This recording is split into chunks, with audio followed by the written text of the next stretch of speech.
Hey, you're listening to Quick Wins for ADHD Moms. My name's Jessica Lynn Lewis, another ADHD mom here. And we started this because some days are just chaos, right? And we need a quick win to help us either get us through our day or help remind us that we're not alone or, oh, yeah, I've never thought about that. I've done so many of that with all of these quick wins and all of our wonderful guests. As I think, wow, if I implement that, that could be really helpful. So that's why we do this. You can find us at theadhdmom.com and get your free 4-minute reset. It's a little 4-minute audio to just, if you're in the middle of chaos, just a little reset that could help you. Theadhdmom.com to get your 4-minute reset. Well, we're going to jump back in, and this is part 2 with Marnie Wells. She's an AI trainer and consultant, and so many ideas of how to use AI to help us with our brains. And so when we jump back in, we're actually talking about how our kids are using this as well. So enjoy the second part of the interview. Yeah, and so she creates that. She creates songs. She loves it. And I just take her along our journey. And my 4-year-old loves talking to Gemini. Asked me a question the other day, and I was like, I think I paused to think about it. She goes, "Oh, Mummy, just ask Gemini." So You're taking too long. yeah, exactly.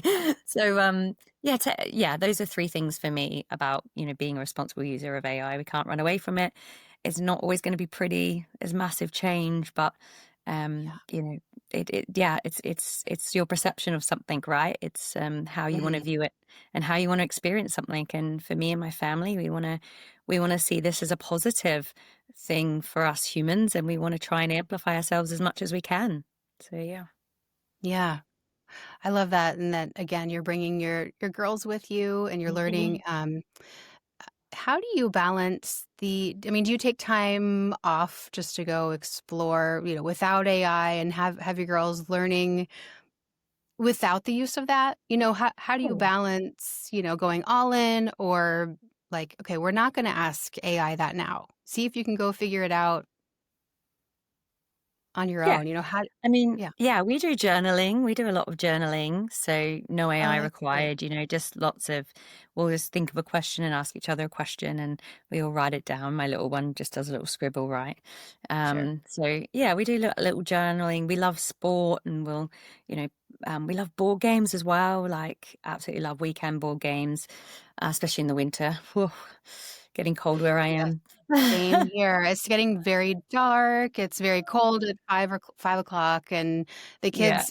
I have girl and 2 boys, and the two Yeah. boys are literally running around the house. And I think, please go outside. But also, it's freezing outside. But please Yeah. go outside.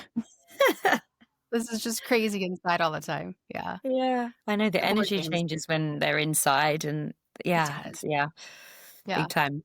fun. Yeah, Fun. so we don't use AI for everything, but I guess um we can't get away from screen time, like whether we like it or not. TV's a thing. Whether we like it or not, using an iPad. I mean, they learn on iPads these days. Um, so yeah, you can't get away from that. It's just a matter of being, I think, like strategically how you use it. Like Yeah. if you are going to have time where you're learning time, why not use an AI like tutor learner? I use NotebookLM for anybody out there that's got children studying. NotebookLM is free from Google and it is phenomenal. You can upload, I think it's like 250 sources. So, for example, my little girl's learning about science and she's learning about the 3 new disciplines. It's very new. She's only 8. So it's physics, chemistry and biology. And she just doesn't quite make sense for her. So in the sources, we upload as much as we can, whether it be PDFs, whether it's YouTube videos, whether it's some information she got from school, like you can upload 250 and then you can chat to the AI that can only access those 250 sources that you've uploaded Oh, or that's whatever you've fun. uploaded. So it's really specific. So instead of having her like search everywhere, I can give her information for her to only learn from that area.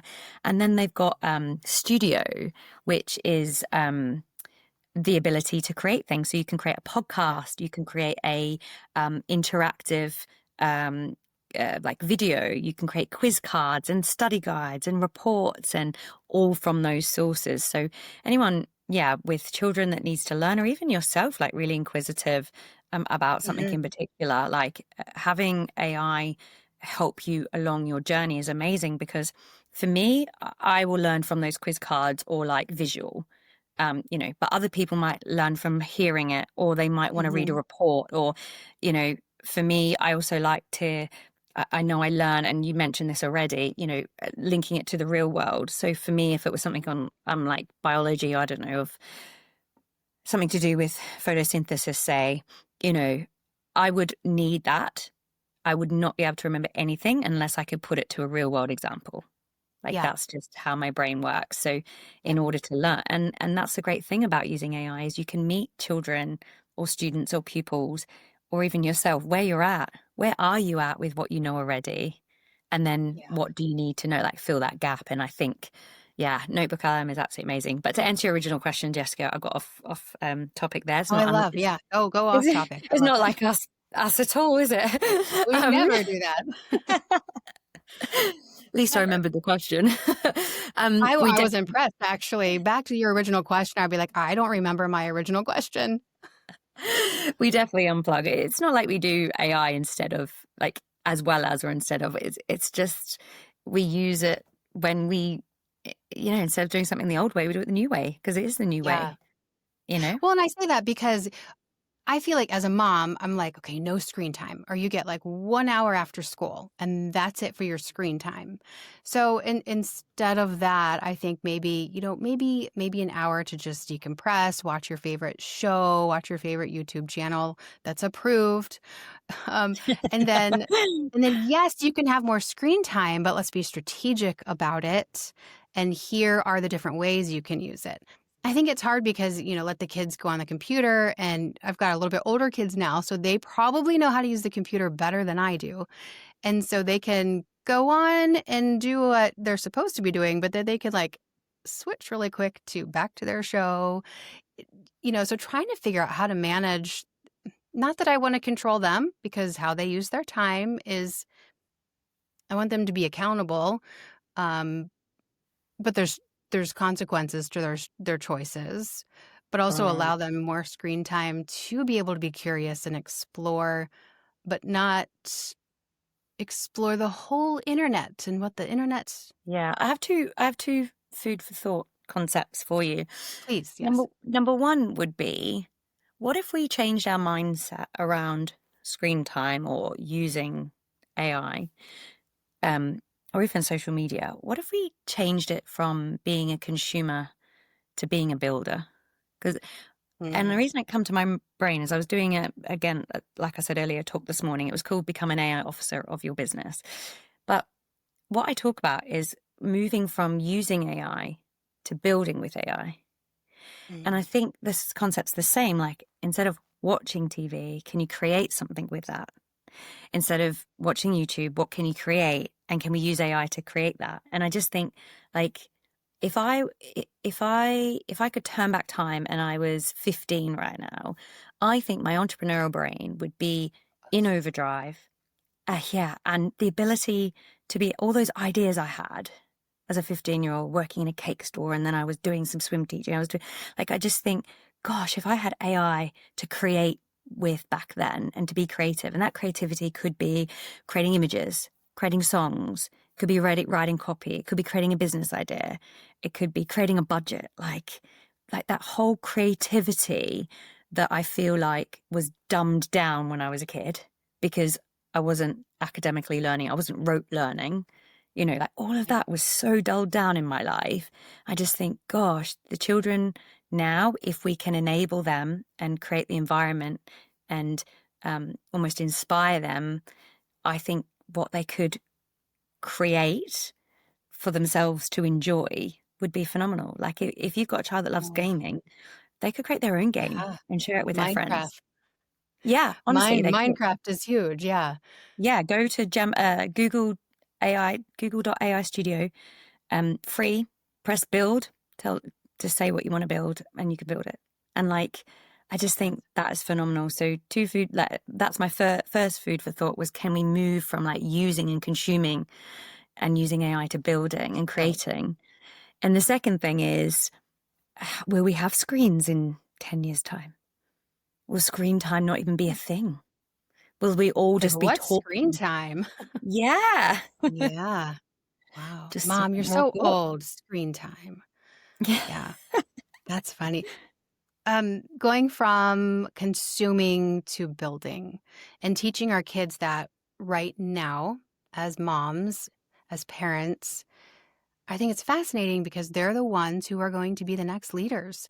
And they're the ones who are going to be creating the businesses and the environments where people are going to work. Yeah, and if we can show them how to build and how to interact beautifully with people and how to love people, Mhm. creating wonderful work environments, and Mhm. attracting people to work for them, to work with them.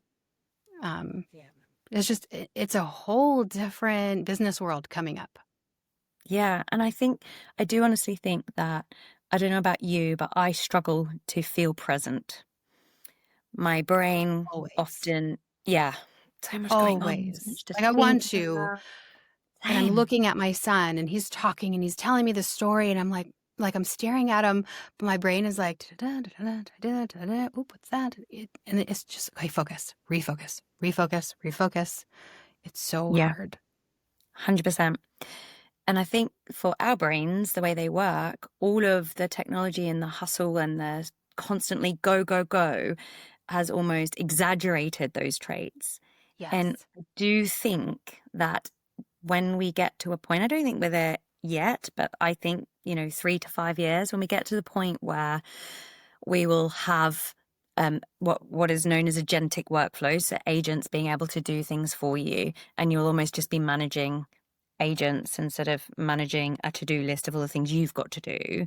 I still think there'll Mm, be some type of mental load there. I'm not saying it's going to be completely gone, but I do think the chaos will then allow us to do two things. One is to really appreciate human connection and mhm. almost in-person human connection as well. Like I think we'll Yeah. make way more of an effort.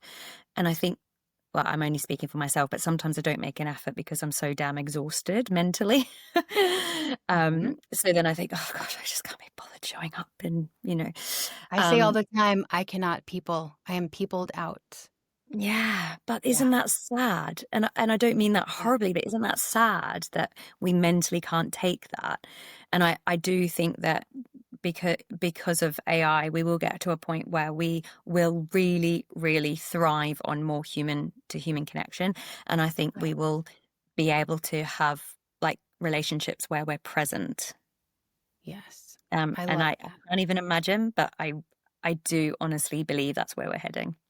Yeah. And I think being able to protect our time too, because there's always going to be a place where we can always be doing more. We can always be doing more. And at some point we just have to say, what's enough? What's too much? Where do I need to stop and be more present? And actually, Right. I'd love to know your thoughts on this.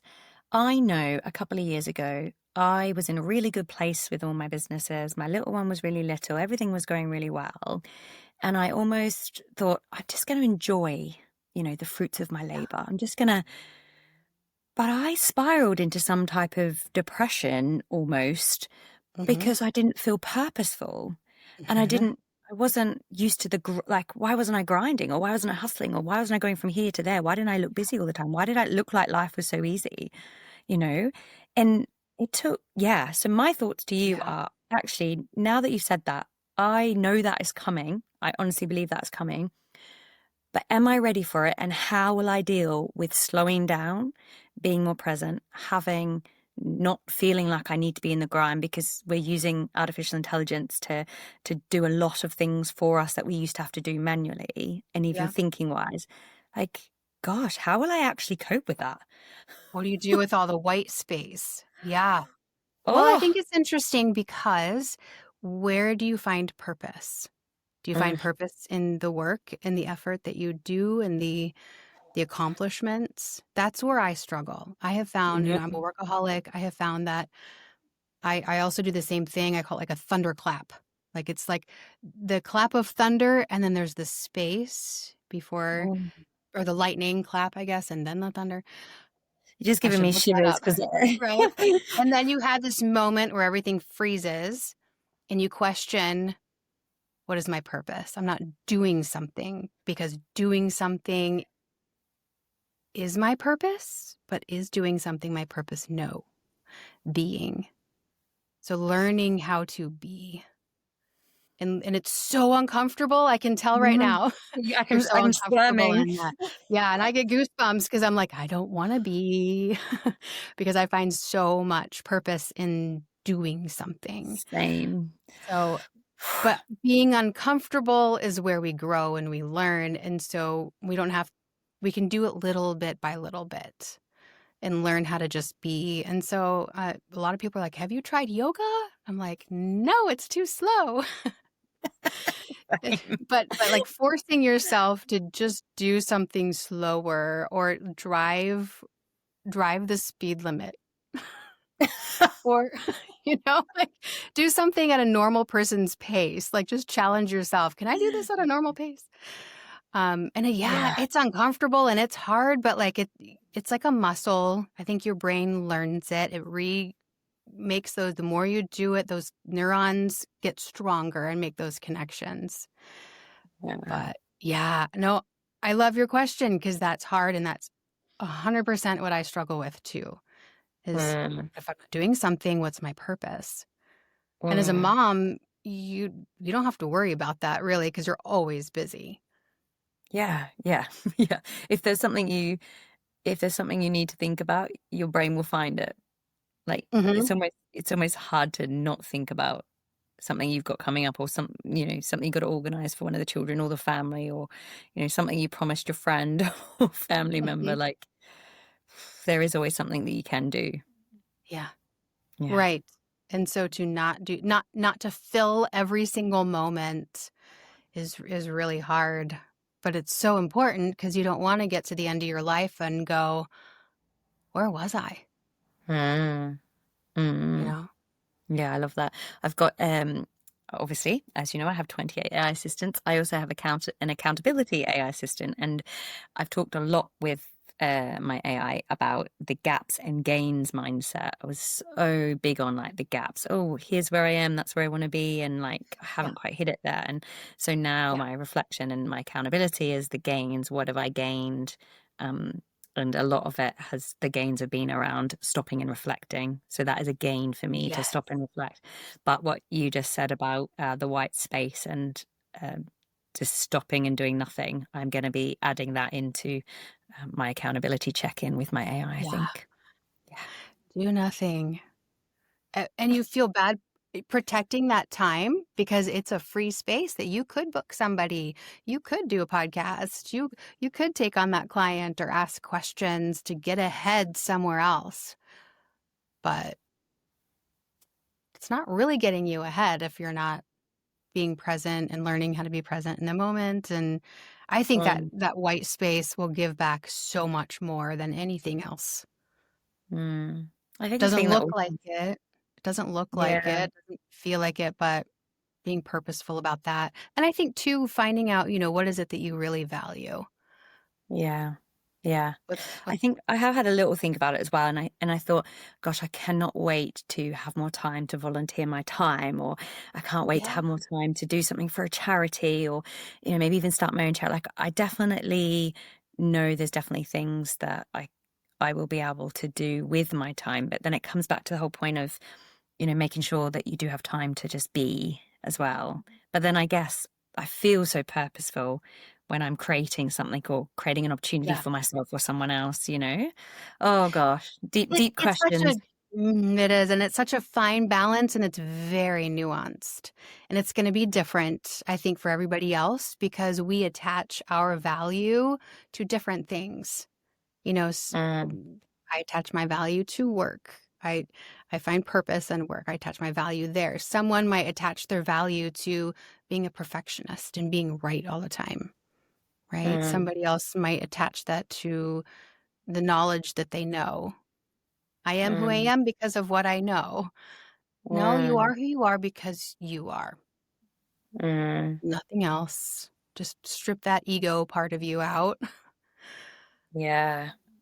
Yeah. Oh Yeah, gosh. deep thoughts, deep thoughts. Where were we?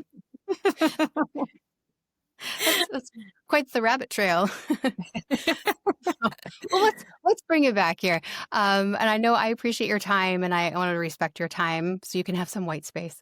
But let's go back to your quick win for today. Just something someone can do to implement that really quick today, and then yeah, let's start with that. Yeah.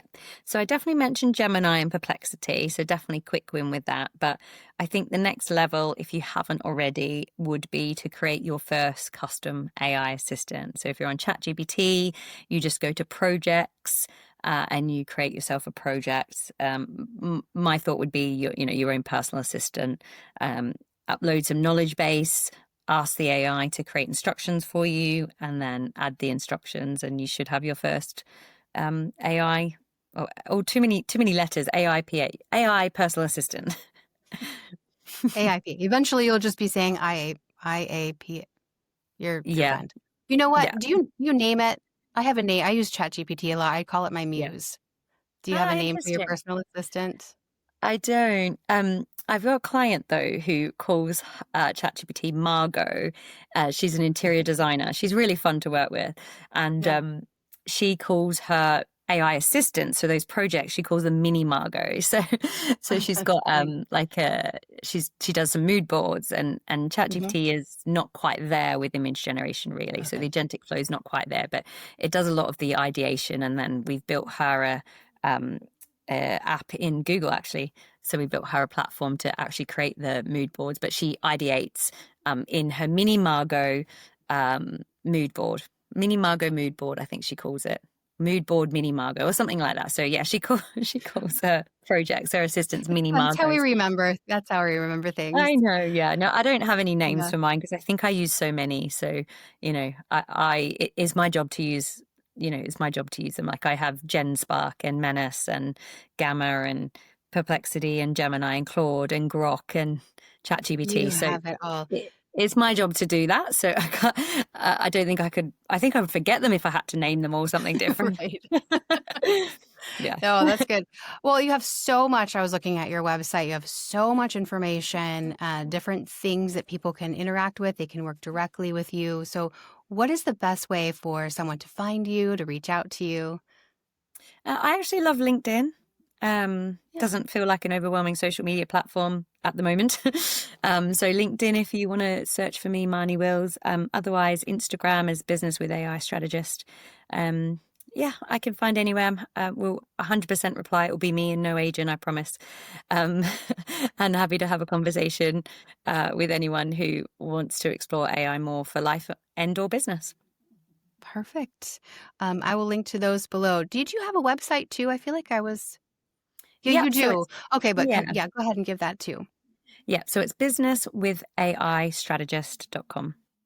It was so wonderful talking with you, Marnie. I appreciate just all your thoughts and, your mom doing it all and had figured out, but also just very real and down to earth and authentic. And I appreciate that. Thank you so much for giving me the time and the space. It's been lovely. Thank you, Jessica. Well, I hope you enjoy the second part with Marnie Lee Wills. She is fantastic, isn't she? I just love her and I love the approach that she's taking with her kids. And I've learned a lot from having her on the show. So, Marnie, thank you for being on the show. We appreciate it.